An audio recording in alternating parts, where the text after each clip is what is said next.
Welcome back to the channel, where we peel back the layers of history and mythology to find the raw human truths hidden beneath.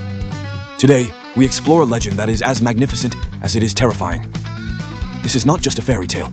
It is the Vietnamese equivalent of a Greek tragedy, a story of love, obsession, and a war between gods that has shaped the very geography and soul of a nation, the legend of Son Tinh and Thuy Tinh. To the outside world, Vietnam is a land of rice paddies and rivers, but in our mythology, it is a battleground. The story begins with a king seeking a husband for his daughter, Princess Mi Nuong, a woman of unparalleled beauty who represented peace and prosperity. Two suitors arrived, Son Tinh, the lord of the mountains, representing the solidity of the earth, and Thuy Tinh, the lord of the waters, representing the volatile power of the ocean. In a contest of rare treasures, the mountain lord won. He took the princess to his peak, claiming his prize. But this was not a happily ever after.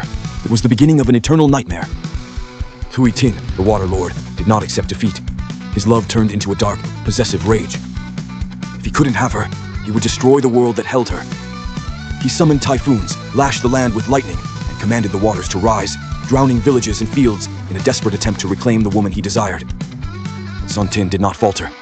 Using his magic, for every foot the water rose, he raised the mountains a foot higher. As high as the floods surged, the mountains stood taller. It was a stalemate of cosmic proportions. The water lord eventually retreated, exhausted, but his jealousy never faded. Here lies the tragedy that haunts Vietnam to this day.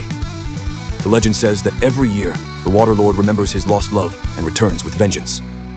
This is how the Vietnamese explain the annual monsoon season, the devastating typhoons, and the floods that ravage the country.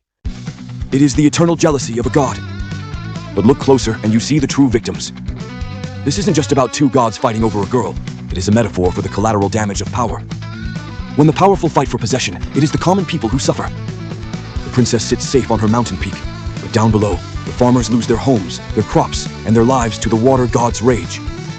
It is a painful reminder that possessive love, when unchecked, becomes a force of destruction. So, the next time you see images of storms hitting Southeast Asia, remember this story. It is not just weather. In the cultural memory of Vietnam, it is the roar of a broken-hearted god, screaming for the love he can never possess, and the resilient spirit of a people who, like the mountain lord, must endlessly rise above the tide to survive. 1,000 years of rage and rain, a god's lost love, a nation's pain. The mountain stands to block the tide, while jealous waters scream inside. The innocent drown in battles deep, secrets that the rivers keep. A love so dark, it drowns the land, forever in a lover's hand. Thank you for joining me on this journey into myth and reality. If this story moved you, please hit the like button, share this video with your friends, and subscribe to the channel for more deep dives into the legends of the world. Goodbye and stay safe.